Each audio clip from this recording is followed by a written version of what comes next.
Abad keemasan Islam yang terpancang pada nama besar dinasti Abbasiyah harus berakhir di tangan bangsa Mongol. Pada tahun 656 Hijriah bersamaan dengan 1258 Masehi, serangan Mongol yang dipimpin oleh Hulagukan menghancurkan Baghdad hingga rata dengan tanah. Pengetahuan yang dihimpun selama ratusan tahun dan tersimpan di perpustakaan Baghdad bernama Baitul Hikmah musnah dalam sekejap. Sebelum itu, dinasti Abbasiyah dengan segala kebesarannya telah menjadi kiblat peradaban dunia dalam berbagai bidang keilmuan. Bukan hanya dalam agama, melainkan filsafat, fisika, hingga kedokteran mengarah pada kota Baghdad, ibu kota Abbasiyah. Hujjatul Islam Al-Imam Al-Ghazali adalah salah satu produk Baitul Hikmah yang terkenal dengan kajian para ilmuwan. Namun demikian, semuanya harus hancur oleh serangan kekuatan dari timur. Hulagukan, cucu Genghis Khan, memimpin bangsa Mongol melakukan serangan yang tidak terbayangkan sebelumnya oleh umat Islam, sehingga Baghdad betul-betul hancur dengan kubangan darah umat Islam. Saat itu, bisa dibilang tidak ada kekuatan di sebelah manapun di sudut bumi ini yang mampu membendung kegilaan Mongol sejak Genghis Khan menyatukan bangsa Mongol. Konon, 2/3 dari luas daratan bumi dalam genggaman bangsa itu. Termasuk yang selamat adalah 2 kota suci umat Islam, yaitu Makkah dan Madinah. Namun demikian, ambisi bangsa Mongol harus kandas setelah peristiwa besar di Ain Jalut yang terjadi pada tahun 25 Ramadan tahun 685 Hijriah atau 3 September 1260 Masehi.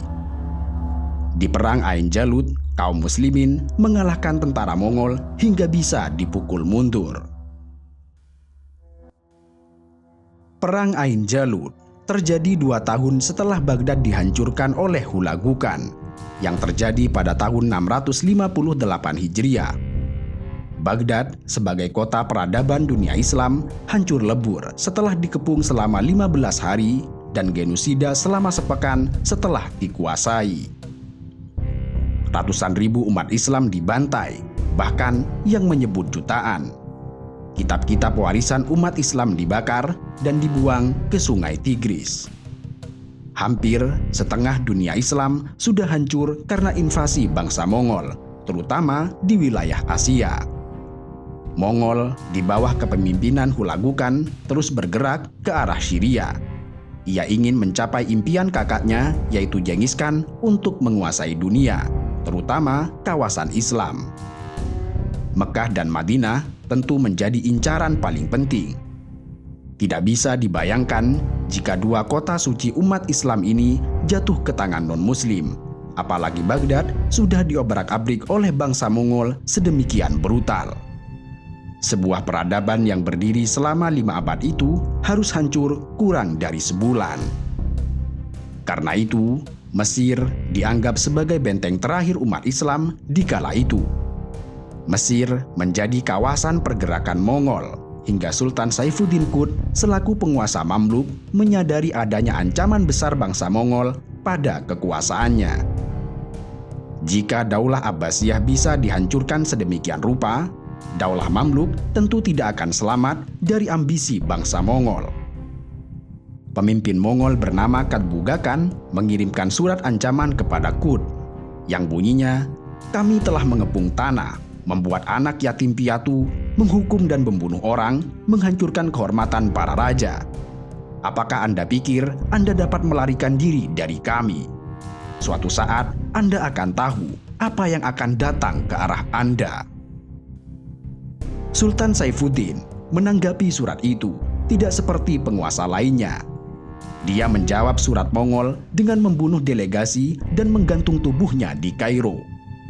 Aksi ini kemudian membangkitkan semangat dan meningkatkan moral pasukan dan rakyat Mesir. Ketika jawaban Saifuddin tiba, bangsa Mongol menyadari bahwa di Mesir mereka menghadapi penguasa yang berbeda.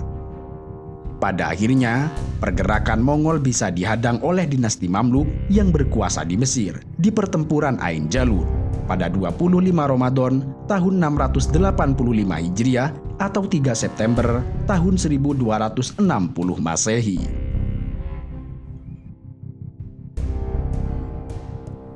Perang Ain Jalut terjadi di sebuah kawasan di Palestina yang akhirnya menjadi medan perang fenomenal yang menjadi saksi sejarah pembungkaman ambisi Hulagukan dari Mongol untuk menguasai wilayah Islam.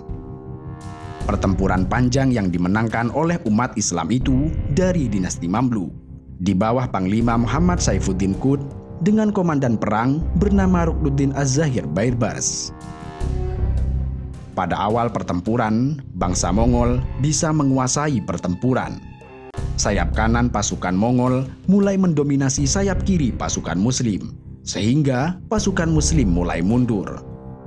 Dan tanpa disadari oleh Mongol bahwa kemunduran umat Islam ternyata bagian dari taktik perang. Umat Islam berpura-pura mundur untuk menjebak Mongol, yang kemudian menyergap dan mendorong mereka ke tempat sempit di kawasan Ain Jalut. Jenderal perang Mongol bernama Katbugakan yang dimabukkan oleh kemenangan masa lalu akhirnya jatuh ke dalam perangkap Ruknuddin Baibars. Dan tentara Mongol pun diserang dari dua sisi hingga terpojok. Kendati demikian, orang-orang Mongol terus menekan dengan keras, berusaha melawan dengan meningkatkan serangannya. Umat Islam sempat kewalahan dengan serangan brutal bangsa Mongol, hingga Saifuddin Qut naik ke atas batu dan melepaskan helm perangnya. Ia berteriak lantang, mendesak pasukannya untuk terus berperang dan pantang mundur. Melihat pimpinan mereka yang menghunus pedang dan bertempur gila-gilaan menembus barisan musuh, semangat pasukan Islam bangkit kembali dan segera mengikuti Saifuddin Qut. Dalam beberapa saat, kondisi berbalik arah, di mana pasukan Muslim bisa menekan Mongol dan menguasai medan.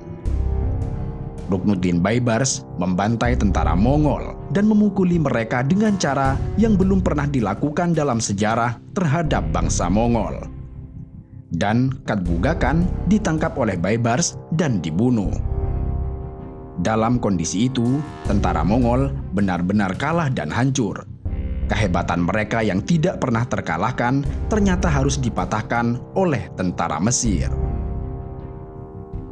Berita tentang kekalahan Mongol di Ain Jalut menyebar seperti api di tumpukan daun kering yang membangkitkan gairah perjuangan kaum Muslim di beberapa wilayah yang telah dikuasai Mongol. Mereka mulai berani memberontak, bahkan di beberapa kawasan sudah direbut kembali, seperti Suriah dan Palestina yang dapat dibebaskan dari cengkraman Mongol. Pertempuran Ain Jalut menandai awal dari kemunduran penaklukan Mongol dan merupakan pertama kalinya pasukan Mongol dipukul mundur secara permanen dalam pertempuran langsung di medan perang. Pasukan Mongol dapat dipukul mundur dan bahkan kalah telak oleh tentara dinasti Mamluk dengan dua panglimanya yang jenius. Kemenangan umat Islam di Ain Jalut menjadi sangat penting karena setelah Baghdad dan Damaskus jatuh, tentara Mongol bergerak menuju Maroko serta Mesir, benteng terakhir bagi umat Islam di muka bumi. Jika mereka menduduki dua wilayah ini, maka tidak akan ada penghalang bagi bangsa Mongol untuk menguasai tanah suci Mekah dan Madinah. Pada peristiwa Ain Jalut, Hulagukan tidak berada di lokasi pertempuran.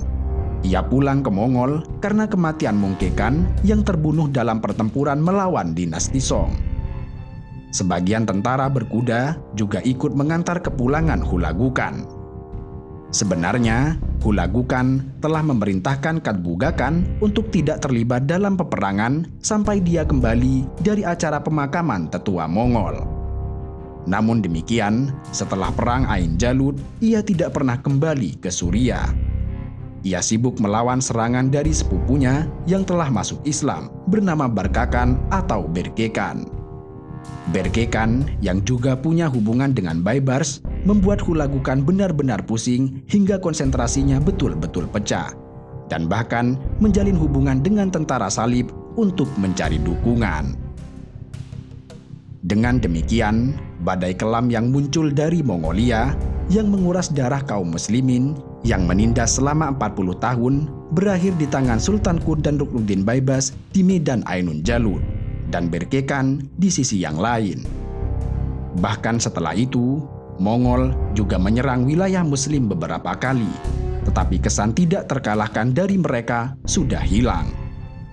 Umat Islam bisa bangkit melawan serangan mereka di mana-mana. Ain Jalut itu juga menandai kekalahan pertama dari dua kekalahan besar yang akan dihadapi bangsa Mongol dalam upaya mereka untuk menyerang Mesir dan negeri Syam. Satu yang lainnya adalah pertempuran Marjus Sofar yang terjadi pada tahun 1303 Masehi. Allah menakdirkan di saat-saat setelah Ain Jalut, Hulagukan dibuat sibuk dengan konflik internal Kekaisaran Mongol. Allah menakdirkan sepupunya Berkekan masuk Islam hingga membuat kacau Mongol. Dan hal ini belum menghitung konflik lainnya di dalam kekuasaan Mongol, yang pada akhirnya konflik itu mencegah Hulagukan untuk menggunakan kekuatan penuhnya melawan Mamalik yang membalas kekalahan penting di Ain Jalut.